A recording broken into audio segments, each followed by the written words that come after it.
Hello everybody, welcome back to our spiciest podcast, I think, on Philly Sports Network. It's safe to say that after 1 week. I think we're all now swimming in new luxury pools, and I've just arrived at PSN offices in a lovely new Lamborghini Murcielago with my winnings from last week.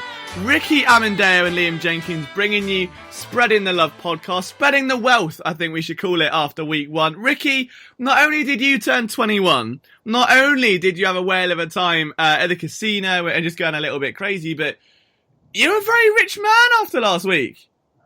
Yeah, I did look back on everything, and at least the picks I gave a couple extra picks for certain games, didn't give a pick for some games, and I was 9-6, and then it was up plus 6 units after a week, just the way I dispersed the money. So it was very nice. And now I have more money to go back down to the casino for this weekend.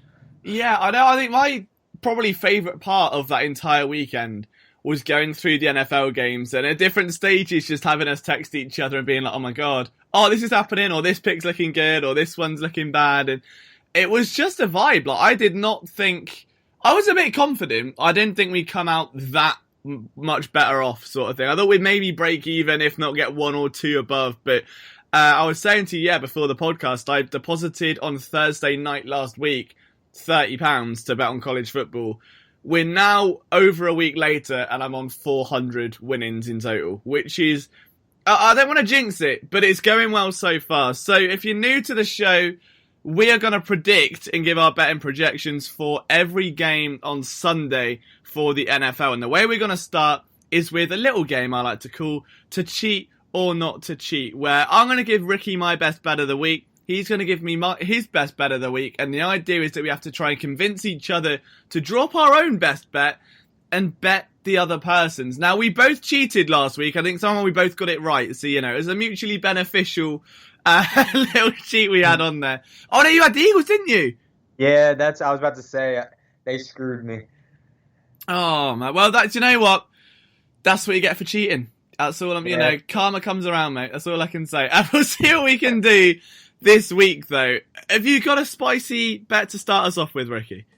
So I feel like the games this week are really tough. Yeah, I was thinking that if you want to make, it's pretty easy to pick a winner in some of them, but in the aspect of winning money, there's pretty much nothing.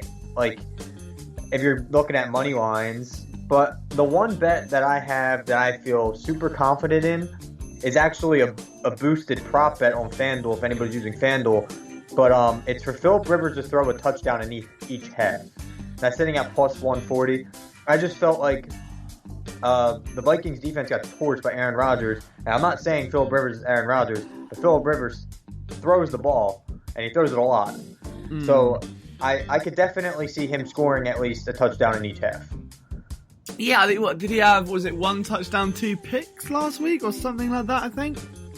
Yeah, and I think we talked about this last week and how we felt like Frank Reich was going to have him go a little slower just because no preseason, slower offense, kind of run the ball. I think Marlon Mack tore his Achilles, right? Yeah. So I feel like he's going to be throwing more. He's going to feel more comfortable in the offense, has the first game jitters out of the way. I think should be ready to rock and roll. I don't mind that. I mean, I'm not sure I'll be able to get the same prop bet here, but if I was in America and I had access to that sports book, then 100%. I could see that happening. And yeah, Rivers throwing a touchdown without his lead running back there each half. The matchup itself isn't exactly one that favours the Colts. I don't think it's going to be a very tricky afternoon for them. You look at the week they're coming off, you look at the injuries they've got, like you said, I think that could be a bit of a tough spot. So Rivers would have to be at his best anyway. Yeah, definitely. And, again, I still have lacked the research with this, but Vikings still don't have their best 3 corners. I think they all left in some capacity, so... Yeah, I think that and the way I'm looking at it is that if the Colts are already down Marlon Mack, I don't want to ruin this. I know I've got a lot for this game later, because I like a pick in this game. So if we're going to go the whole lean like love or the live, love, laugh, whatever you want to go down with, this is a pick I would stake on, for this game. What I like about it in comparison to that pick, or in contrast to it, is the fact that Minnesota they weren't terrible in week 1, I don't think. You look at the Colts defense and they allowed Minshew to complete 19 of 20 passes. If that happens again and Kirk Cousins heats up and Adam Thielen has a field day and you're going to have Rivers throwing from behind, then that should come in no problem. That's a good point, too. I like that. I really like that. I completely forgot that you have different... When I picked that, I forgot that you had different books over there. It's okay. We are just betting men of culture. You know, we like to spice things up. I like to go to Mexican restaurants and order enchiladas. Is that Mexican? Enchiladas? Yes. There we go. I got worried it was Italian for a second. We were talking the other night, like, on a totally different note, on a PSN happy hour about, what would happen if we were to ever plan like a PSN wedding. And Zach, who has obviously Italian heritage, was talking about all these different dishes and stuff. And I was like, mate, I'm not being funny. The only word I knew what you said there was pasta. Outside of that, I've got no idea. So I'm a little upset I missed that conversation. I'm pure Italian too. My whole family. I'm third generation Italian, but we're very live to our culture per se. So. Okay, right. Well, we're going to have to get some more wedding talks on the go then, aren't we? Talking of which, we won't be doing wedding talks if I get you to come off of your bet. That's the thing. So if your prop bet is like, what's the price on that? Is it evens? For the Rivers one? Yeah. Plus 140 is boosted too. Okay. I'm not sure what it is without the boost, but probably about even, I'd imagine. Alright, so for me, there's a couple that I really like this week. I was torn between Arizona again as one of my favorite. I mean, it's one of my favorite bets, like second week in a row, just because I think Washington are being viewed in the public eye as being a lot better than they are, when the whole reason they won was because the Eagles literally imploded before their eyes. So I like that, but my best bet, I'm going with Baltimore -7. And I think that line's going to creep up to maybe 8. Wouldn't be surprised if it was even 8.5 by Sunday. The Texans, for me, have got issues on both sides of the ball. We know after last week with the Chiefs that it didn't exactly look great, did it? I mean, Baltimore demolished them last year 41-7. Watson had under 200 passing yards that game. There's no DeAndre Hopkins anymore. And the Ravens are 8-1 in their last 9 in the AFC. Houston is 3-7 against the spread in its last 10 home games. There's just a lot to not like about Houston and a lot to like about Baltimore in this one, to a point where you just look at Patrick Mahomes going absolutely crazy against that team and what Clyde Edwards-Helaire could do, and you just look at Baltimore and you think, option offense, Ingram, Lamar Jackson, I can't see this Texans team holding a candle to Baltimore. So I wouldn't be surprised if this is a 10-point or a 14-point game. I would be all over the Ravens at that price. Yeah, and I mean, I don't want to get too much into this game right now. I'll save a lot of my stuff for later, but I literally have written down, 1, that Vegas loves that +7 line this week, and 2, that this one was way too easy. Yeah. Honestly. So, I mean, I feel like I might honestly just bet both of them. I honestly may half cheat. Okay, he's cheating, but he's still texting his girl saying, hey, I'll be home soon. We got the side hoe going on. Alright, okay, so now we've got the romantic section out of the way. Let's get into the juicy stuff. We'll run through every game, give our thoughts. Admittedly, yeah, I agree with Ricky. This was a very tricky slate. I felt like week 1, not that it was almost too easy to predict, but the value was there. It was easy to spot value. And even if the value didn't win, so like I made a very late bet. Even with this, I ended up again like plus 400. But there was a very late swing in that Cowboys game because they started an undrafted right tackle. And it went from like -1 to +4 about an hour before the game. So I lumped on that thinking that's value. And obviously the phantom PI call that never was, and it didn't quite go their way. But the value was there. And it was a lot easier to spot that in week 1. Whereas this week, maybe Vegas take a bit of a beating. Maybe that's what it was. But they're being very stingy with those lines. Yeah, definitely. So let's crack into it then. So first game I've got noted down here is Rams and Eagles. Probably the most significant one in terms of our listener base. It's a tricky one. Rams +1. Obviously, the Eagles somehow opened up as favourites and then went to underdogs and then back to favourites again with Sanders and Johnson, and I think Derek Barnett's back practicing. I don't know about this because the Rams haven't beaten the Eagles, I think, since 2005, which is significant. We know they didn't play last year, and that defense is a bit different now. I mean, it's no longer the Wade Phillips machine that it was. You've got Jalen Ramsey at cornerback. Aaron Donald is a bit more versatile. Their disguising looks a bit more. And my main thing with this game, having watched that week 1 performance against the Cowboys, is that the Rams did a really, really good job at negating the Cowboys offense. And if you look at it, you had Blake Jarwin before he got injured, Ezekiel Elliott, CeeDee Lamb, Amari Cooper, Michael Gallup. That's about as high-octane offense as you could find in many places in today's NFL. And the Rams ran a lot of cover 2, ran a lot of cover 3. There weren't many single high safety looks. So if you take a struggling Eagles offense that is predicated on just trying to go deep, deep, deep, and that doesn't change, I like the Rams. If there is a change, and Miles Sanders being back helps a lot, and Lane Johnson being back helps a lot, I still kind of like the Eagles here in a home opener. And I'm honestly torn. I think I need to see the line on game day. I don't want to bet this game. I want to make that clear. Like, this is not a game I would blindly put £50 on, which is my unit for this season. Like, I wouldn't put £50 on that game and feel confident with this bet, no matter who it was. Yeah, honestly...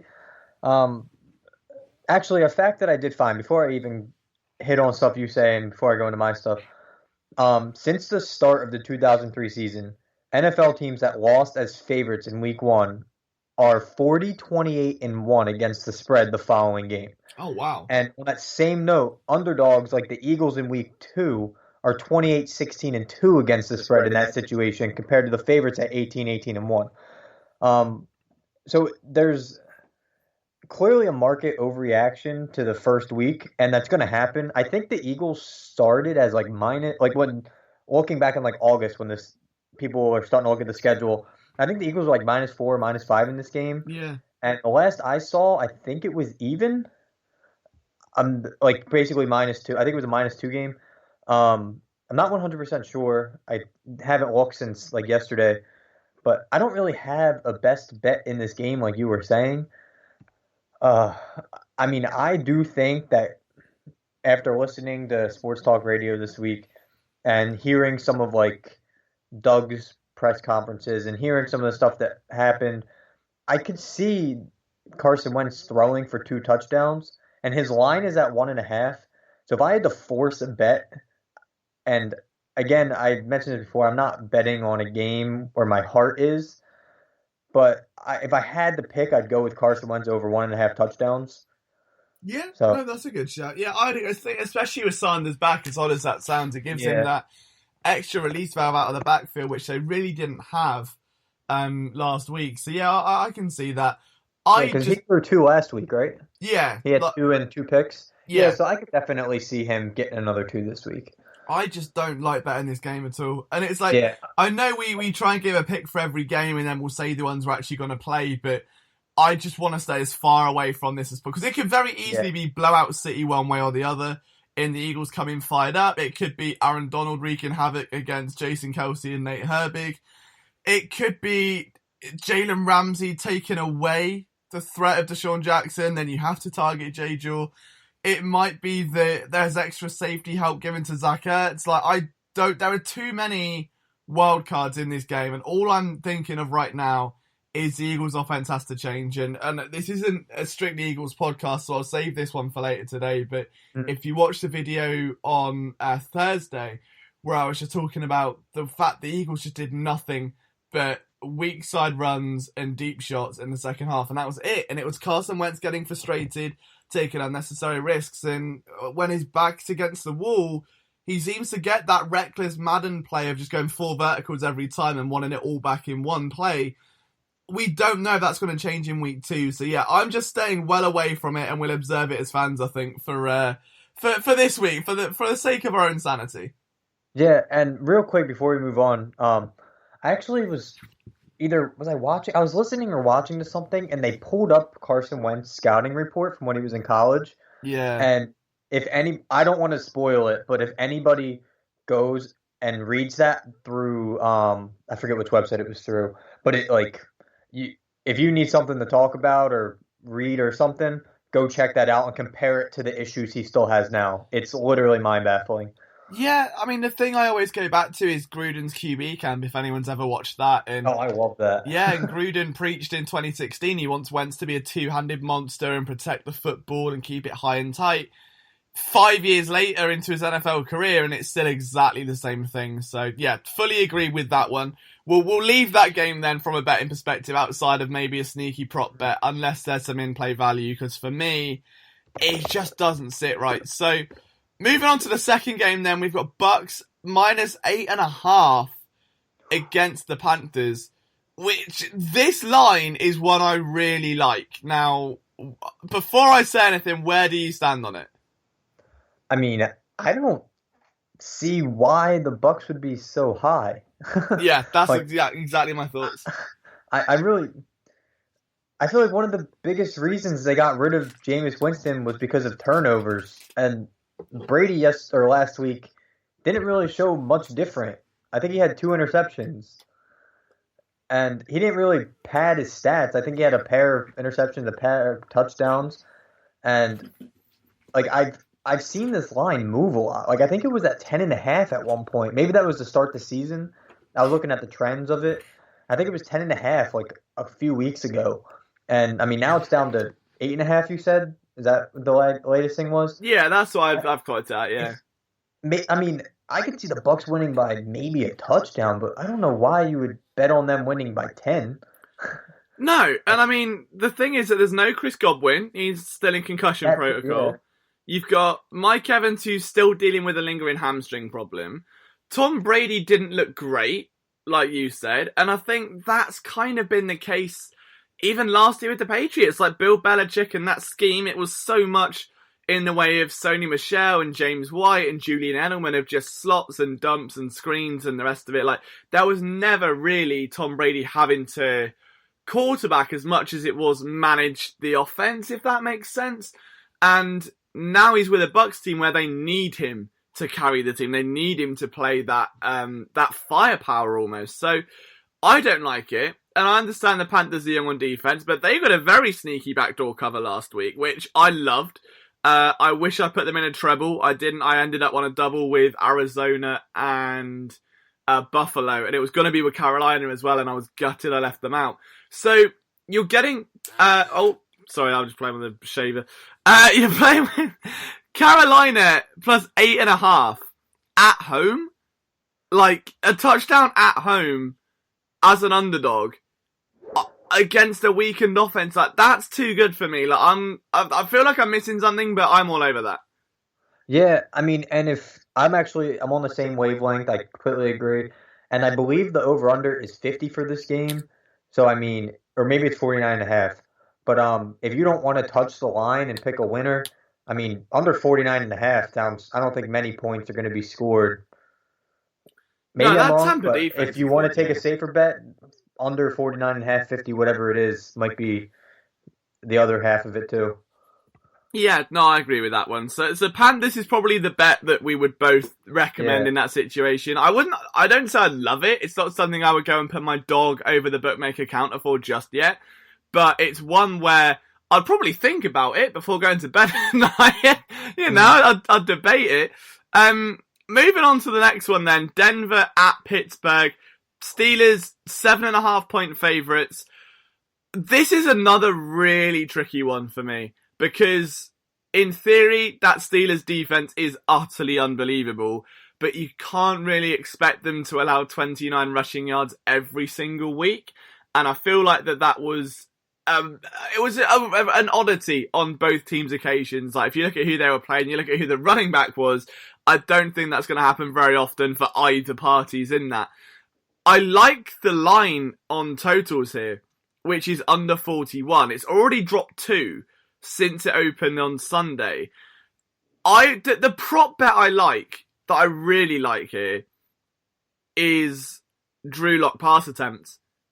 Because I feel like that Pittsburgh defense is so suffocating. I feel like the offense, even without James Conner, I feel like if they get in front, Drew Lock's going to have to pass the ball a lot. Again, I'm staying away from this game, but both teams went under on Monday. Steelers are without a key running back. Their defense is ridiculous.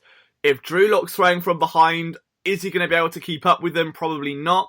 I would lean the under very slightly, but I do like Drew Lock pass attempts because he's not going to have much luck against that defense, and he's just going to have to kind of go full Carson Wentz and throw it like 40 times, I reckon. That's literally so funny you say that because you literally took my notes pretty much right off my paper. Like, you would have thought I sent it to you. Literally, like, almost word for word.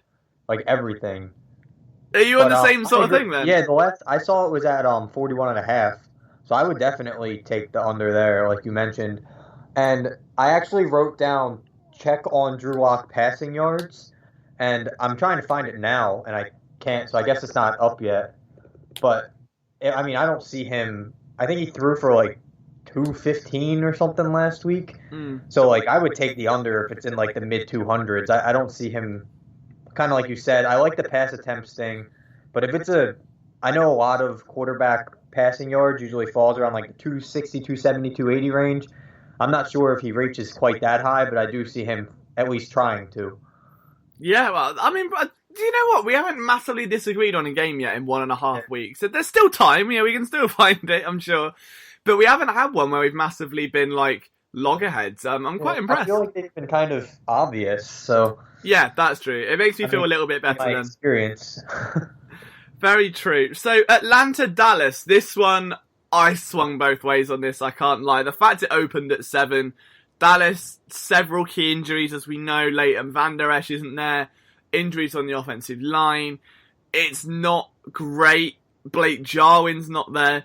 The Falcons' offense, though, I thought looked really good against Seattle. Now, they didn't win the game, but the thing that swung it back in favour, because I was ready to go in on Atlanta, the thing that kind of held it back out for me is that the Rams did a really good job shutting down the Cowboys' pass rush, right? The Rams are a fairly stout offensive line. They kind of have to be. It was great play calling. There's a lot of play action there. And you look at where they emphasize the run game, you can see why that O-line is so potent. Atlanta against a Seattle pass rush, which I don't want to disrespect, but it's not got the prowess it had when Clowney was around. There's no real big-name defensive tackle there anymore. 8 quarterback hits, and they could only muster 3.4 yards per carry. That worries me. That really worries me. And if that's what they can only do against Seattle, I think the Cowboys front four, which in my opinion is head and shoulders better, are going to have a much better day at the office. So with that in mind, I would lean Dallas minus 4.5. Okay. So I think you just jinxed it, I think. Oh, no. I don't think Dallas loses, as much as that sucks to say. I don't think unless they, like, completely come out and are a million times worse than everybody, including myself, thought they were. But I don't think they lose back-to-back games like that, especially against teams like... I mean, the Rams and Falcons aren't any easy contests, but they're probably games that the Cowboys should win, in my opinion. I don't know if they win by... Well, what was your line at? I've got it at minus 4.5. Oh, okay. Minus 5. Okay. I was going to... 4.5 makes it tough, because I was thinking maybe they win by 5. Like 4 or 5 range. So this is one that I have in my don't bet column right here. But, I mean, Falcons getting 5 points with that, like, Todd Gurley didn't look bad. Matt Ryan still has Julio, Calvin Ridley, Hayden Hurst. Like, it's going to be a battle of elite offenses. I just don't know if, like, 5's a little steep for me. If it was like 3, I'd be much more confident. But yeah, it's another one of those like tough to read ones, and the more you look at it, the more I think you'll go back and forth. I settled on Dallas in the end just purely because of that offensive line giving up so much pressure to Seattle, and I think that Dallas could do a much better job. That and that the Dallas offense is really good. Like, it is a really strong offense. So yeah, I'd say the over's there, but it's so inflated. I couldn't bet it. Like, I think it's at like 97,000 points at this point. So, yeah. All right, very good. Okay, so it's not a like by either of us. It's not something we're going to bet. One that, do you know what? I oddly really like this, and I didn't think I would. Jets at 9. Oh, Niners at Jets. Niners going to it -7. Where do you stand on this line? I'm very intrigued. Hold on, I'm trying to find my... Where the heck is it? I know for a fact, I'm pretty sure I was leaning 49ers. Oh, we really have jinxed this. Okay. Oh, okay, so you're feeling Jets. I can't remember if it was 49ers with the... Oh, here it is. So, I was saying 49ers are going to cover. I'm still not I'm not really sold on the 49ers, though. Like, I think I said this last week, but I don't care if they had a Super Bowl run that kind of was like, they remind me of the Rams where they made it to the Super Bowl and then they just completely pooped their pants the following year. Yeah. And I think the 49ers are the same way. I just, the Jets are just bad, though. Like, I don't know if even the 49ers doubts are bad enough to outweigh how bad the Jets are. No, and the one thing swinging me back the other way, though, is that San Fran has been hit really hard by injuries. So we know there's no Deebo Samuel. I didn't really take that into account. We know that they struggled last week, and now Richard Sherman's on IR, which isn't great. So, yes, the Jets are a bit in the mud, for lack of a better term, but they're in a home opener. Niners are going across the country for an early kickoff. Like, there's a lot... Again, we spoke about it last week. The distraction element there. The air quality's really bad right now. They've had to take a lot of the AQI stuff into account. Is it really that hard to see Sam Darnold, with 2 minutes to go, making it a 6-point game? I don't think they'll win. I think outright would be ludicrous. But can they hang around long enough for a backdoor cover? I think most instances no. With all of that taken into account, I think it's worth the punt. And it is a punt. It's not a logical bet. It's not one I would go and put my dog on the counter for. But it is one I would be willing to punt on because I'm up a fair amount after week 1, if that makes sense. Yeah, I mean, I don't think I've ever had this conversation with you, but all my friends make fun of me because I'm a huge Frank Gore stan. So this has nothing to do with that. But, Darnold's supporting cast, I think, is Gore, Ballage, Perriman. Yeah, there's no Le'Veon, is there? I don't see them scoring, really at all is my problem. Maybe a touchdown. Maybe we'll just go halfway and bet the under then. I can't remember what the under was. That wouldn't be a bad... Yeah, let me see what that number's at. I didn't even write it down. I feel like it was 42, but I might be way off. That's off the dome. I don't have the number in front. 41. Yeah, I would take that under. Okay, that's... Alright, I think what you should do then, what I would do in this situation, is if you're going to bet that game, parlay it and take the points and the under. If it's going to be a low-scoring game, always take the points anyway. Yeah, I can get behind that. Okay, that's intriguing. I'm going to have to revisit that one then. Very good to know. What we got next? We've got the Bills at Miami. Ooh. This is one of my favourite bets of the week, and it was last week, and it sailed in without a single flurry of doubt for a second. Bills, -5.5, have won 5 of their last 6 meetings against the Dolphins. Miami struggled against Cam Newton. They've got another mobile quarterback, arguably a more dangerous one, more sporadic one, more unpredictable one. For all the right and wrong reasons. I know his ball security needs work, but Byron Jones can only stop Stephon Diggs, not John Brown. You've got Devin Singletary, you've got Zach Moss. They're 7-1-2 in their last 10 road games, and the Dolphins are 0-6 against the spread in their last 6 September games. So I love the Bills here, I really do. Yeah, this was almost my whatever, with cheat or no cheat, but I didn't want to do the Bills back-to-back weeks. Same. But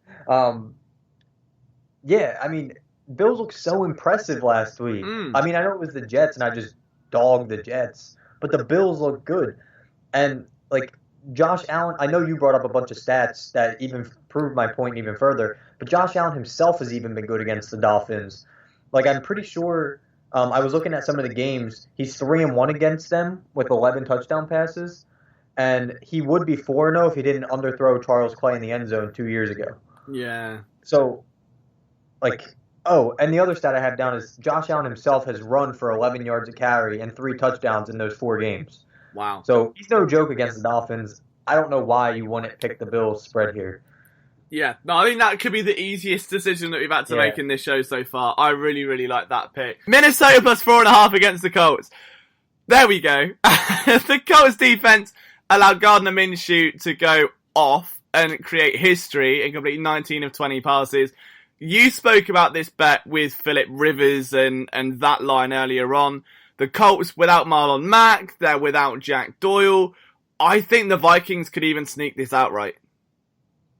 Yeah, I just literally wrote down this is a game that I would not bet by any means. Really? So I don't know. I mean, it's just tough for me to buy into the Colts, but it's also weird sounding to me that the Vikings are +3. Like Vegas gets in my head, which I guess that's what they're supposed to do. Because I try to trust my instinct, and then Vegas goes and does something like making the Vikings +3.5 or +3, whatever, and it throws me off. But I mean, yeah, I would stick to Rivers throwing a touchdown in each half, or even like I'm usually quarterback lines are 1.5, so I don't think you can go wrong either way picking either one of the quarterbacks to throw 2 touchdowns. I know I love that prop this week, but like that's just my most confidence right there. Yeah, no, I fully agree. I think it's a very good idea. Like, you look at Minshew Mania. I think that's what this game comes down to is how much do you believe in Minshew Mania.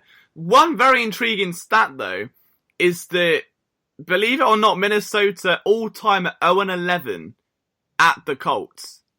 Oh, interesting. And the Vikings are 15-4 in their last 19 after a loss. So that swings me to Minnesota, knowing that the Colts are down Marlon Mack, knowing that, again, Doyle's not there, knowing that the defense was woeful last week.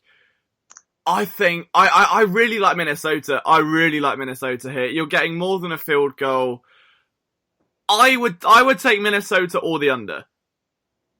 Okay. Yeah, I mean, I would lean toward the Vikings too, because I don't really think the Colts really proved anything to us to be favorites. No. But yeah, I'm not as confident as you, but I don't disagree with you. Okay, I'll take that. I'll take that as a minor compliment. Green Bay versus Detroit. This one's always a pain to bet. I want to let you start though, because I did some digging and I've got some frankly ridiculous stats about this matchup. All right, so the Lions always are good against the Packers, and I think they're 6-0 against the spread in the last 6 times they've played. And the favorite has actually gone 12-4 against the spread in the last 16 meetings. And the part that throws me off here is the part that the Lions always cover. But the Packers looked so good last week. We were talking about how Aaron Rodgers shouldn't have something to prove, but he probably feels like he does. And he pretty much did last week. He was I know it was the Vikings D, but I don't think the Lions are any better than the Vikings defense. And I'm not sure how many yards they let up last week, but last season they surrendered 400 yards a game, I'm pretty sure. And I don't think that got better. So I took the Packers -6. It's in my middle column where I feel like it's probably going to happen, but I'm not confident. And I'm kind of interested to hear your stats now, but yeah, I got the Packers -6 in this one. Yeah, I agree. I'm in the same boat as you, which is the good news. So the stat I want to bring up is so that I know that the big thing with this game is the backdoor cover, and Stafford is one of those quarterbacks who, if I was going to pick 2 quarterbacks to always rely on for a backdoor cover, one would have been Andrew Luck, who seemed to do it every game. The other one was Matt Stafford. Both of them are just, they're nuisances for it. If you bet against them, they always find a way with a minute to go to come back and pull something out of the bag.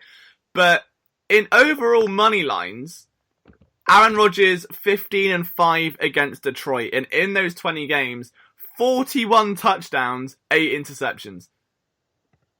So Rodgers against Detroit, a bit of a pain. All right, we know it's a divisional rivalry. We know there's a lot of bad blood between these two.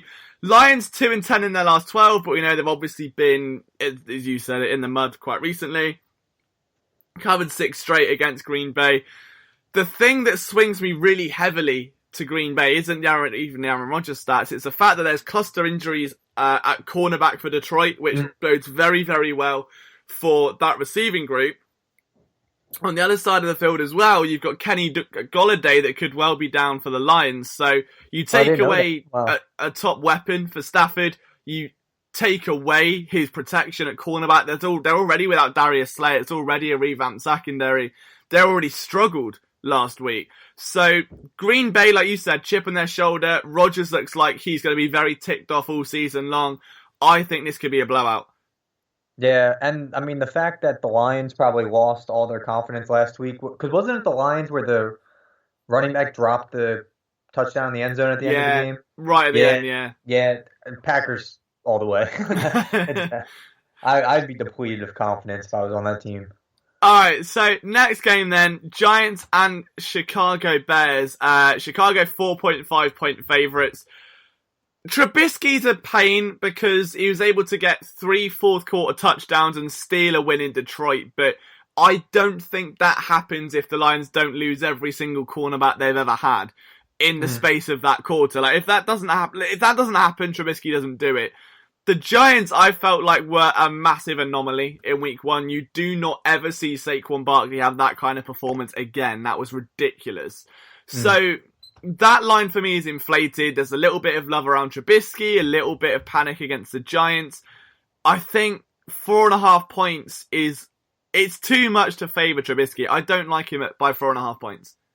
Yeah, and honestly, I actually am 99% sure the line I saw this morning was 5.5. So oh wow, it's even crazier than you'd think. I actually took the under 42 in this game. I don't think much scoring is going to be going on, but I totally agree with you. I didn't have many facts to back that up though, and you provided those facts. So I'm glad. So that's teamwork. That's the alley-oop. That's what we're here for. Alright, so Jags and Titans then, which is typically the Thursday night matchup of a board draw, isn't it? It's always the way, like once a year. This one, I don't know. This line is what does it for me, because it's currently at 8.5, and what I've got written down here is anything below 9, leave it. If it dips below 7, I'll be tempted to take the Titans. That's exactly what I have, pretty much. And if it goes over, because I think the Titans were originally 11-point favorites. Yeah. Like weeks ago. I like to look at trends, so I'm always looking. And now it's down to 7.5, 8.5, whatever it is. Well, I have it up right here. It's 7.5 right now. Oh wow! I don't know. See, 7.5 is tough because it's like, do they win by a touchdown? Do they win by I don't know. I'm really bad at math too, so I'm always bad with that. But the Jags are 2-7 against the spread in their last 9 games, coming off a win, and they have a really bad history against the Titans. I read, so I don't know if I would take the spread. I mean, the Titans will probably win. But the Jags kind of surprised us all last week. Minshew surprised us all last week. So I agree. If it goes under a touchdown, I would definitely probably take the Titans. If it goes below a touchdown, that spread's really tough. Yeah, if it goes below a touchdown, the way I'm looking at that Denver game was, that was one of our best bets, right? Denver, altitude at home against the Titans. They might gas out. Instead, what saved the day was their kicker missing, 3 field goals? Yeah. Right? If they'd have hit one of them, they would have won the game. So, if that doesn't happen, the Titans are 1-0. That line's probably inflated more. The Titans aren't as bad as they look to be in week 1. They're a better team than that. Is Gardner Minshew as good as he looked in week 1? I don't know. I think that was half maybe on the Colts and the fact there's a lot of other circumstances around this season. So, you take what could be an overinflated quarterback performance, almost a total opposite for the Titans, and you've got a totally misbalanced line. So if it dips below 7, I think that is a massive bit of value on a Jaguars team that is essentially falling to pieces, and Minshew is keeping it alive. I would take the Titans all day if it dips below 7. Yeah, me too. Yeah, especially it's sitting at 7.5, so money's favoring the Jags right now. So it might move down. Just keep an eye on it. Yeah, if it goes back towards 9, I would say you get 2 possessions, take the Jags. Anything below 7 or on 7, I would definitely look at the Titans. Mm-hmm. Next one then, I think we're getting into the juicy stuff now. I really like this line as well. I liked it last week. Washington at Arizona. Cardinals favored by 6.5. They pulled off a huge upset in week 1. Where do you view them standing at week 2? Oh, you're so lucky it's 6.5 because I has it at 7 right now. I'm looking, and that makes it 10 times. I mean, they're definitely going to win. The Cardinals probably will win more than 7, but I mean, Washington did. I don't know if the Eagles looked. I didn't catch much of the game last week. Because I was coaching hockey, but I don't know if the Eagles looked really bad or the Redskins looked kind of good. Eagles looked atrocious. I'll spoil it for you. Okay, Absolutely that's what I atrocious. figured. But see, when I was doing these notes, it was at 7, so I figured DeAndre Hopkins will probably get spammed, and just like you would, like I would take his over 6.5 receptions and over 83 yards. But if that's at 6.5, take that all day long. Yeah, if I might lump on that tonight then before that moves, because I did this last week and I can't remember what line it was. It might have been the Panthers, but it went from like 4 to 3. And I was just like, ugh. And luckily it covered anyway, but yeah, waited a bit too long. I love Arizona in this spot. And I think the thing is, if you watch that Eagles game, it was very much the Eagles choking, imploding, not doing anything offensively. Their defense was really good. I mean, consider this, okay? The Washington football team won 27-17, scored 27 unanswered points. If I tell you that, you think that's a defensive problem, right? Like, that's the way it goes. Most of those drives started in their own in Eagles territory because Carson Wentz turned it over. So what you had was 239 yards by Washington. Oh, I did see that. Right? Yeah, they scored 27 points on 239 yards and averaged 2.2 yards per rush. The defense did bits. Absolutely brilliant by the defense. Like, Terry McLaurin held to 30 yards, 2.2 yards per rush, got a lot of pressure to the quarterback. But when you're starting inside the opposing 30 every time, you're going to score points. So it's very, very misjudged. I think the Cardinals are definitely the better team to play there. And again, they struggled against If Carson Wentz hit 3 passes that he missed, you're looking at a blowout for the Eagles. Like, Jalen Reagor missed a bomb because he slowed up. Deshaun Jackson missed on 2 more deep threats. Like, I think that could have been a bomb. So I'm looking at the Cardinals minus 6.5 all day. Yeah, and just to back up, I picked the prop just because it was at 7, and I do think that'll probably still hit. Like, the Cardinals spread with the spread is pretty much the lock here. But I think just as a little backup statistics, Hopkins had like 14 receptions last week. I know a lot of them were short routes, but he looks like he's 100% adapting the offense perfectly fine. Yeah. And the Eagles receivers, I think, only had 3 receptions last week, and it was for over 100 yards. So definitely if you're looking for a prop, Hopkins over 6.5 receptions and over 83 yards is probably a good pick. Yeah, Eagles fans, don't forget, DeAndre Hopkins is lining up against Ronald Darby. Just do the right thing. Oh, I didn't even think about that. Just do the right thing. So that's where we're at on that one then. The other one we've spoken about quite a lot was obviously my cheap bet. Baltimore at Houston. This is a no-brainer for me. I'm just all over the Ravens here. Yeah, me too. I actually didn't see... I mean, I was trying to go outside the box with some of these picks because I didn't want to just be like, Ravens minus 7, like, take that, like, stuff like that. So I'm sure you have more statistics based upon picking the spread or picking the Ravens to win. But I actually picked the first quarter over 9.5 points. And that's solely because I'm pretty sure the Ravens will probably score 10 points themselves in the first quarter. And that's coming just because last week the Browns and Ravens combined for 16 first quarter points. And Baltimore forced 2 turnovers and scored 10 points himself. The Ravens can strike literally anytime they want, I feel like, offensively. So I could see that first quarter over hitting over 9.5. I'm not sure what that line is now. This is as of 2-3 days ago. But 9.5, great first quarter line. But yeah, the Ravens are definitely the pick in this game. Yeah, and I'm not sure if I said these numbers at the start of the show or not, but knowing that the Ravens are 8-1 against the spread in their last 9, Houston 3-7 in its last 10 home games. So Ravens' story was against the AFC opponents there. So 8-1 in last 9 via the AFC. Houston 3-7 against the spread in its last 10 at home. No home field advantage with fans. Baltimore blew them out last year. Kansas City blew them out last week. I think that team is starting to fall apart. There's no DeAndre Hopkins. I think Deshaun Watson is very much going to become the new Andrew Luck of just everything else collapsing around him. Like, I feel for guys like JJ Watt stuck on that team now, and with all the noise surrounding the organization, like, it's not a good look. I am very comfortably on Baltimore this weekend. Yeah, I'm the same. Okay, so we've got 3 games to go. Kansas City Chiefs, LA Chargers, 8.5 points is the line.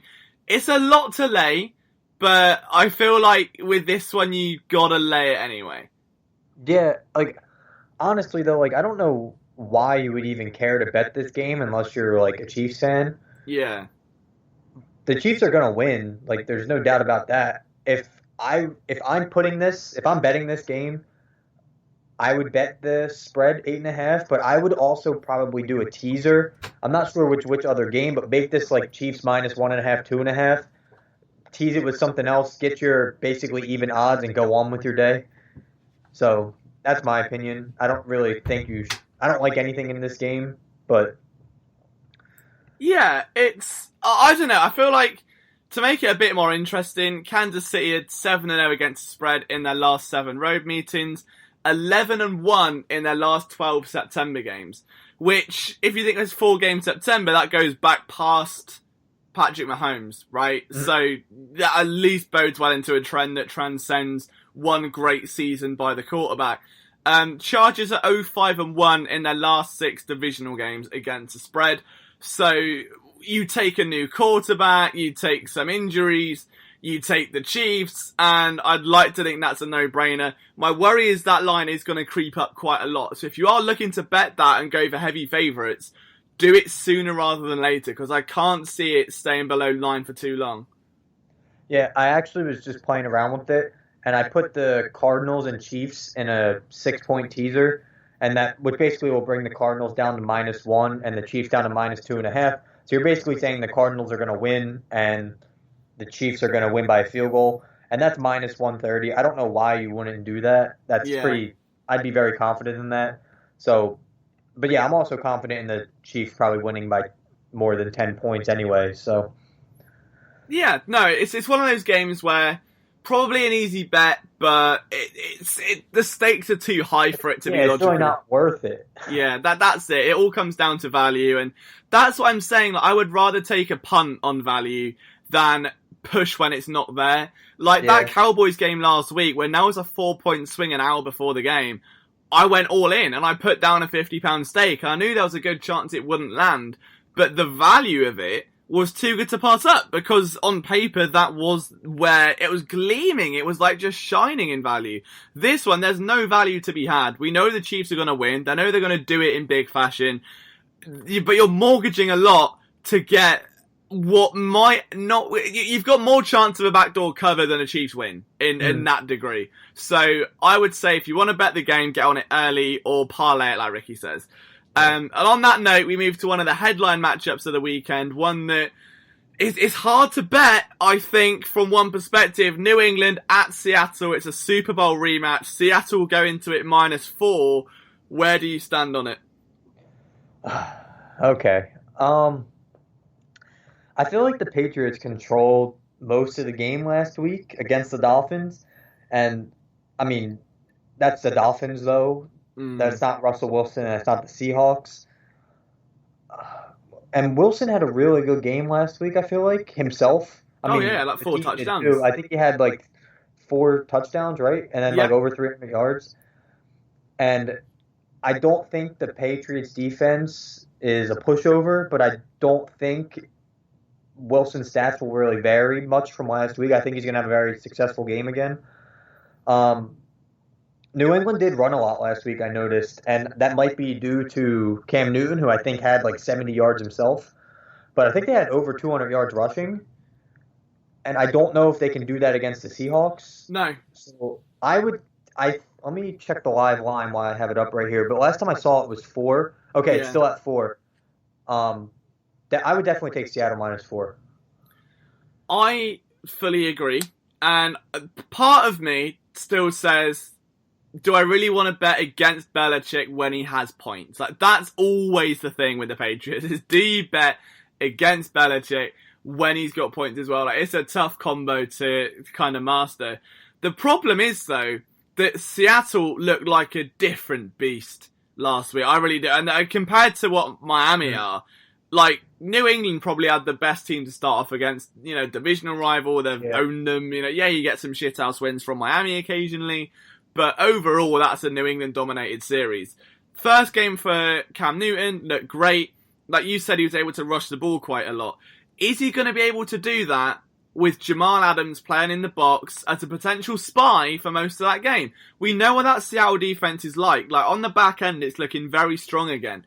You've got someone there now in Jamal Adams who's one of the most intelligent minds in football, in my opinion. One of the best young stars. Like, if you were ever going to trade this offseason for guys like Yannick, for guys like Jamal Adams, and all of the big names that moved, for me, the one guy you would mortgage anything for, no matter who you are, is Jamal Adams, because he is so damn good. And I think there's a very good chance that he shuts down Cam Newton's rushing ability this week. So I'd take in a high-powered offense in Seattle, and I think if you take away Cam Newton from that Patriots and you make them one-dimensional, they don't have the weaponry to go toe-to-toe with Russell Wilson. It is a group of very young and inexperienced receivers outside of Edelman. I like Seattle here, even though you have to lay quite a lot to get the value. Yeah, I agree. I really don't disagree with anything you said. I don't see Seattle losing this game, and I'm pretty sure they'll win pretty handily. I think this is when the Patriots finally get, humble is not the word, reality checked from not having Brady, I guess. I'm not going to say Tom Brady's worth a 4-point swing, but I think this is a confident bet, put it that way. Yeah, and even though Tom Brady might not be as good a quarterback right now as Cam Newton, let's say, like in terms of being a raw passer, you would probably take Cam Newton over Brady in most scenarios for what you want in the modern game. Brady knew that offense like the back of his hand. He knew when to take the check downs. He didn't get frustrated. He knew when to take the shots. Cam Newton has always been a bit more sporadic and does get a bit more emotional and does not lose his head, but we've seen it before. Like, if he gets bad, like, it's that Carson Wentz syndrome. Some quarterbacks just do it where when things don't go their way, they get over-aggressive and they want it all in chunk plays and they want it all now. And we haven't seen that yet with Cam, but I think there's a good chance that Seattle draw that more emotional, that more vocal side out of him, and it's either going to be a blessing or a curse. So Tom Brady was always as cool as ice, no matter what the scenario was. Like, yes, he was fuming, but he never let it show under the helmet. It was always on the sideline and stuff. I think you're going to see a Seattle win. That's where my money would be. Yeah, me too. All right, so final game then. And this one, I don't like it either. There's a lot I don't like this week, but the ones I do like, I love. So New Orleans at the Las Vegas Raiders. It's a minus 5.5 point line at the moment. I think there is value here on the Saints because I think they struggled in week 1 against what is a very, very good Buccaneers defense. And a lot of people are forgetting that they look at the Bucs and they think of, oh, it's Fournette, it's Gronk, it's Evans, Godwin, Brady.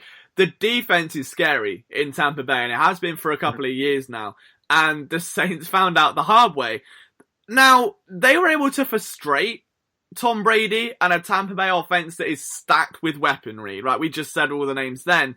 They forced a few turnovers. They got a defensive score on the cards as well. That Las Vegas defense is a lot younger, a lot more inexperienced. It's finding its footing. It's a home opener. Like, I think the value here is with a Saints offense that looked down bad against an elite Bucs defense that should have a much easier day at the office here.